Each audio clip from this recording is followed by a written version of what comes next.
चले जाते। यीशु मसीह पूर्ण महिमा की देह में थे और उनके शरीर पर कोई चोट का निशान नहीं था सिवाय उन 5 घावों के। आप इसे समझ सकते हैं, बहुत अद्भुत है।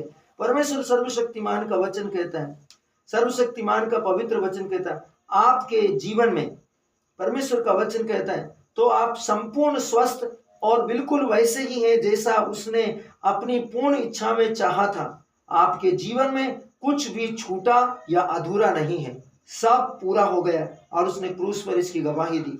अब आप में परिपूर्ण, अब आप उसमें परिपूर्ण हैं। हालेलुया, आमीन। हालेलुया का अर्थ है सर्वोच्च स्वर्ग में परमेश्वर की महिमा हो और पृथ्वी पर उसके कृपा पात्रों को शांति। यही कारण है कि उद्धार के पूरे संदेश को समझना महत्वपूर्ण है। आमीन।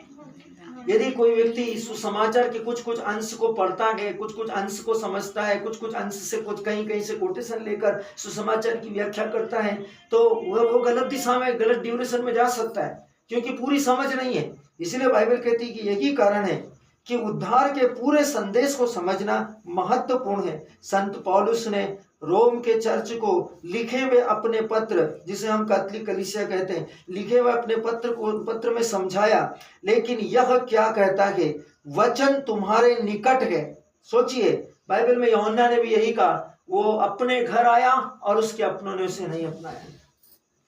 वो हमारे जैसा मनुष्य बना, वो फिर भी हमसे कहता है वचन हमारे निकट है। न केवल उसने रोमियो की कलीसिया से कहा, बल्कि एक संपूर्ण कलीसियाओं के लिए उसका आत्मिक निर्देश है। वचन तुम्हारे निकट है, वचन तुम्हारे मुंह में है। यही कारण है कि नीति वचन 18 वचन 21 में कहा गया है, जीव के वश में जीवन और मृत्यु दोनों है, जो उसका इस्तेमाल करता है उसमें फल पाता है। अर्थात विश्वास का वचन जिसका हम प्रचार करते हैं कि यदि तू अपने मुंह से प्रभु यीशु मसीह को स्वीकार करे कि वह प्रभु है और अपने हृदय से विश्वास करे कि उसने आपके पापों के लिए प्रायश्चित किया और मृतकों में से जी उठा, दुख उठाया और परमेश्वर ने उसे मरों में से जिलाया, तो तू उद्धार पाएगा। क्योंकि मनुष्य धार्मिकता के लिए, आज्ञाकारिता के लिए हृदय से विश्वास करता है। यदि आपको अपनी आज्ञाकारिता, आपको अपनी ईमानदारी दिखाना है तो आप क्या करेंगे? आज्ञा पालन करेंगे। परमेश्वर का वचन कहता है क्योंकि मनुष्य धार्मिकता के लिए, आज्ञाकारिता के लिए हृदय से विश्वास करता है और उद्धार के लिए, मुक्ति के लिए, छुटकारे के लिए, संरक्षण के लिए अंगीकार करता अपने मुंह से कि यीशु मसीह ही प्रभु है। रोमियो 10 वचन संख्या 8 और 10, यही हम प्रचार करते हैं कि मसीह यीशु परमेश्वर का पुत्र है और आप मुक्त हो गए और आप उसमें छुटकारा पा गए और आप उसमें अनंत जीवन पा गए और पूर्ण हो गए और संरक्षित हो गए। परमेश्वर धन्य हो, आपका और हमारा ईश्वर, स्वर्ग और पृथ्वी का सृजनहार प्रभु यीशु मसीह। ये समय है घोषणा का। हम अपने पवित्र हाथों को बंद करें, पवित्र आंखों को बंद करें, पवित्र हाथों को खोलें और आत्मा में इन वचनों को मेरे पीछे बोले। प्यारे स्वर्गीय पिता,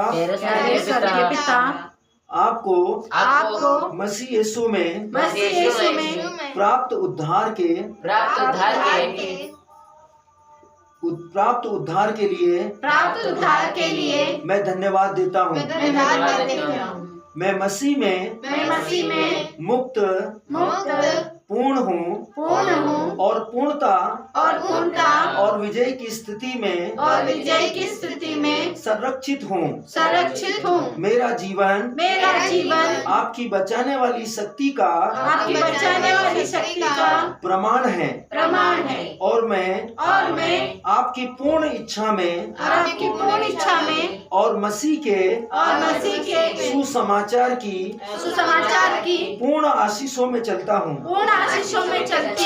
यीशु के नाम में आमीन, आमीन, आमीन, आमीन, आमीन।